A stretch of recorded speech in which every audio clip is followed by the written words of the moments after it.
Form લેવાનું પડાપડી કરે આ ભાઈમાં દાદાના પ્રભાવનો છે। તમારી સામે જુઓ ને આપણા દાદા આસુભાઈ 85 વર્ષ થઈ ગયા, બોલો હજી એમને અઠમ કરવાના ભાવ જાગ્યો। ગઈકાલે એમ લાગતું કે આજે તો મારે પાણું કરાવવું જ પડશે, મને ગઈકાલની સ્થિતિ સાંજની કેવું આમ બધા એકદમ આપણે બધાને આમ જીવ અધ્ધર થઈ ગયા હતા, પરંતુ દાદા હાજરા હજુર છે। દાદા હાજરા હજુરો એટલે ક્યાંય થાય જ નહીં। ગઈકાલના વરઘોડામાં વિઘ્ન કેવું આવી ગયું, આમ આંખ બંધ ખોલી જાય હતું શું નતું થઈ જવાનું, પરંતુ દાદા બચાવી લીધા, બધાને આબાદ બચાવી લીધા। એટલું ને ગઈ વખતે અઠમ કરાવવા આવેલા આ દાદાના પ્રભાવો કેવા છે, શંખેશ્વર દાદાના પ્રભાવોનો તો બધાને અમને પોતાને અનુભૂત થયેલા છે।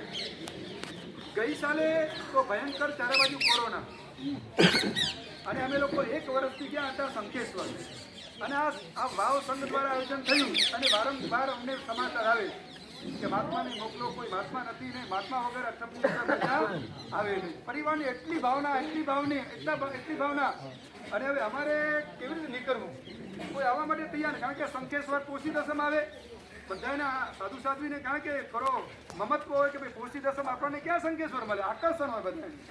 જેમ હમણાં ભીલડીથી યશો વિજયજી મહારાજ ક્યાં પધાર્યા, પાલિતાણા, એટલે એમનો આખો પરિવાર ત્યાં ગયો, બોલો બાકી અમારે ક્યાં અહીંયા વાવમાં આવવાનું નહોતું, પરંતુ એમ લાગે રામ ત્યાં અયોધ્યા, એમની પાસે બસ ચલો પાલિતાણા, ચલો બધા અમારે પાલિતાણા જવું છે, એટલે કોઈ રહેવા ધ્યાન ન થાય।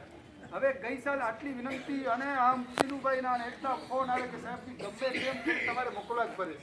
હવે 12 મહિનાથી ત્યાં રહેલા, અને કમૂરતા ચાલે પાછા, એક પણ વિહાર કર્યો નહીં અમે 12 મહિનાથી। ચોમાસા પછી કારણ કે પેલો મુહૂર્ત વિહારનો આવે, અમે વિહાર સાચવીએ, હવે કમૂરતા, અને આ બાજુ એમનો એટલો લગાવ, અને કારણ કે વાવની સાથે અમારા કલાપુનંદી મહારાજાનો નાતો કહેવાય। આજથી ભીખાભાઈ 32 વર્ષ પહેલા એમને ચાતુર્માસ કરેલું, એટલે વાવવાળા એમ કે કલાપુણ થોડી અમારા છે, એટલે નાતો કહેવાય, અને એટલે નાતો